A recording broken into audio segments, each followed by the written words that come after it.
بسم اللہ الرحمن الرحیم۔ السلام علیکم دوستو، علم اور کتاب میں خوش آمدید۔ دوستو، جب آپ جنگل میں کھڑے ہوئے ہوتے ہیں تو آپ کیا دیکھتے ہیں؟ پہلی چیز جو آپ محسوس کرتے ہیں وہ درخت ہیں۔ وہ انفرادی طور پر کھڑے ہیں اور ایسا نہیں لگتا کہ وہ ایک دوسرے سے جڑے ہوئے ہیں، لیکن جنگل میں اور بھی بہت کچھ ہے جو آسانی سے آنکھ نہیں دیکھ سکتی۔ دوستو، یقین کرے یا نہ کرے، درخت ایک دوسرے سے بات چیت کرتے ہیں۔ زمین کے اوپر درخت ہارمونز کا استعمال کرتے ہیں، جبکہ مٹی کے نیچے درخت جڑوں اور پپوندی یعنی فنگس کے ذریعے زیر زمین جال کا استعمال کرتے ہوئے بات چیت کرتے ہیں۔ اور سب سے بڑے درخت، جنہیں مدر ٹریز یا مدر درخت بھی کہتے ہیں، جنگل کو روز بروز صحت مند رکھنے میں بہت اہم کردار ادا کرتے ہیں۔ آپ کے ذہن میں یہ سوال اٹھتا ہوگا کہ کیسے؟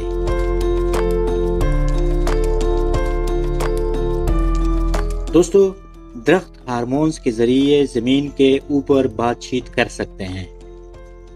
اس کی ایک مثال 1980s کی دہائی میں جنوبی افریقہ کے ایک جنگل میں دیکھی گئی۔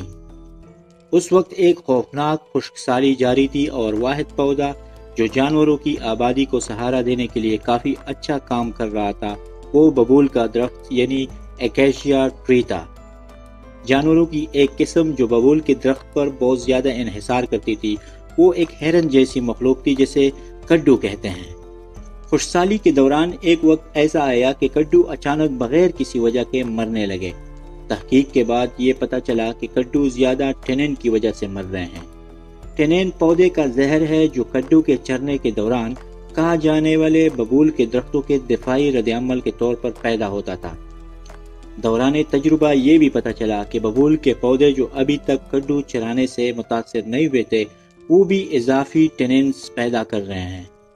اس سے سائنسدانوں نے یہ نتیجہ اخذ کیا کہ کڈو کے ذریعے چرائے جانے والے درخت ایک دفاعی سگنل جاری کر رہے ہوتے ہیں جو ہوا کے ذریعے دوسرے درختوں تک منتقل ہو رہے ہوتے ہیں، جس کی وجہ سے وہ ٹینن کی پیداوار میں اضافہ کر رہے تھے۔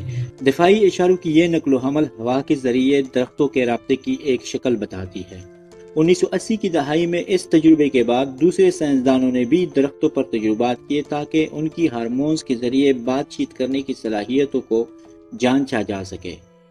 مختلف قسم کے درختوں اور پودوں پر 2000 کی دہائی میں تجربات میں ہوا سے پیدا ہونے والے ہارمونز کے ثبوت بھی ظاہر ہو گئے، جو کیڑوں کے پھیلنے کے دوران دوسرے درختوں اور پودوں میں دفاعی رد عمل پیدا کرنے کے لیے استعمال ہوتے تھے۔ فطرت میں مخلوق کے درمیان اسی طرح کی ایک اور کشمکش سائنسدانوں نے ایک بار پھر ببول کے پودے اور زرافوں کے بیچ معصوم سی لڑائیوں میں نوٹ کی۔ دوستو، ببول کے اونچے پتوں کو زرافہ اپنی لمبی گردن کی وجہ سے جب نوچنے پہنچ جاتا ہے تو ببول کا پہلا پیڑ جب دیکھتا ہے کہ زرافہ اس کو اپنا قید بنانے آ گیا ہے تو یہ ایک کیمیکل ایتھیلین چھوڑنے لگتا ہے۔ ہوا کے دوش پر اس کی بو دوسرے پیڑوں کو خبردار کر دیتی ہے، وہ بھی ایتھیلین چھوڑنے لگتے ہیں اور پتوں کا ذائقہ بدل جاتا ہے۔ زرافہ جب ہوا کے مخالف سمت سے پتے کھانے آ جاتا ہے تو ایسی صورتحال میں اب ایک درخت دوسرے درخت کو خبردار نہیں کر سکتا۔ دوستو، جانوروں اور پودوں میں اس قسم کی چپکلش جاری رہتی ہے۔ یہ کیمیائی اشارے اور سگنل صرف پودوں کی ایک قسم سے منسلک نہیں ہے، بلکہ ایک قسم کا درخت دوسرے مختلف قسم کے درخت کے ساتھ بھی کمیونیکیشن کرتا ہے۔ مثال کے طور پر مکئی کے پودے کے ہارمونز کا اخراج ٹماٹر کے پودے سے حاصل کیا جا سکتا ہے اور ٹماٹر اس کا رد عمل بھی دیتا ہے۔